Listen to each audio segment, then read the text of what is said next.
فمثل ما قرأت بالعنوان القصة كاملة، فبدي اياك تركز معي شو بدي احكي بالضبط، لان راح اقول انا قصتي زيد، راح اقول قصة زيد من بدايتها لنهايتها. فبدي اياك تسمعني وتحط لي لايك وتشترك بالقناة، لانه ما بين 50 مشترك لل1000 مشترك، وتتابعني من قلبك ولا تجبر بخاطري. فبدي اياك كل فيديو بنشره تابعني وتحط لي لايك لانك حبيتني، مو لانك تجبر بخاطري. لا، اذا بدك تجبر بخاطري تحط لي اشتراك وبعد تشتركني بصوت الزبالة، فانا ما بدي اشتراكك كلك، ما بدي اياك كلك اصلا. بدي اياك تتابعني كصديق، كأخ، بدي اياك هيك تتابعني، مو تتابعني كجبران خطران. الله يسعدكم يا رب. انا بدايتي باليوتيوب يعني كنت مهووس جدا اني افتح قناة يوتيوب، وكان عندي احلام واهداف. اهدافي اشوف باقي اليوتيوبر كيف بتنجح وكيف تصنع محتوى وكيف. فكان انا عندي احلام اني اصير مثله او اقلده، او اني صير مثله، يعني اقلده كصير صانع محتوى وربي جمهور ومنصة لإلي. فقبل هاي القناة كان انا عندي قناة كمان اسمها زيد. قبل هاي القناة كان نفس اسمها بالضبط، اسمها زيد كالو. كان عندي قناة قبل هي كان فيها 300 مشترك. بس لو تشوفوا القصة تبعيتها كنت يعني كتير اتبادل اشتراكات، ما كان يهمني هذا، يعني بيهمني ربي جمهور. بس والله العظيم تعرفوا كم كانت مشاهداتي على كل فيديو؟ كان بكل فيديو يجيني بس 10 أو 20 أو 50 مشاهدة ماكسيما ها.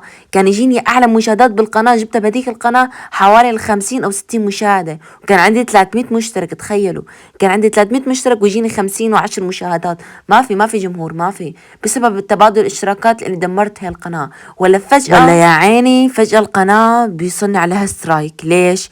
لاني يعني شلون كنت بدي اقول لك، تبادل كتير اشتراكات وكان يصير في كتير اغلاط بالقناة. هديك القناة اللي قبل هي، مو هي قناة زيت اللي فيها قريب ال1000 مشترك، لا قبلها كان في قناة فيها 300. فمثل ما قلت لكم كان يصير فيها كتير تبادل اشتراكات.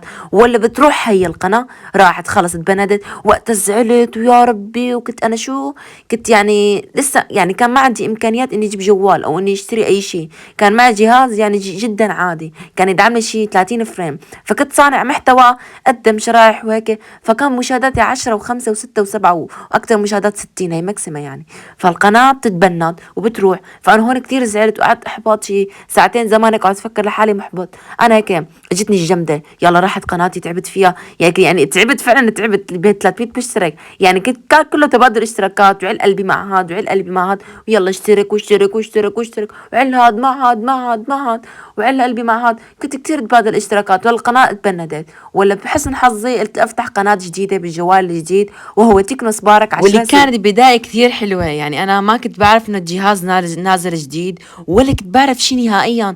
رحت على المحل تكنو سبارك 10 على عيني يا عمو، اخذته اشتريته منه، دفعت له حقه، دفعت حقه فورا كاش واخذته منه، ونزلت عليه البوبجي. ولا بلاقي لكم السلاسة رهيبة. بحثت على اليوتيوب، يا الله ما في عالم عم تنشر عنه كتير.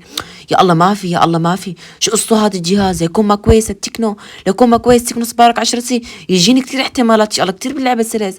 ولا بنزلكم على القناة تجربة اداء، اول فيديو على القناة تجربة اداء تكنو سبارك 10 ما كان عندي انه يجي مشاهدات، يعني كنت متوقع نفس هذيك القناة كان عندي 0 مشترك، هذيك 300 مشترك يجيني 10 مشاهدات. كيف اذا بالقناة الجديدة كان فيها 0 مشترك؟ هي القناة اللي عم تشوفني منها كان فيها 0. وقت جبت الجهاز التكنو قلت لا اعمل فيديو عن تكنو لجرب حظي. ولا بشركوا فيديو بوف 20,000 مشاهدة.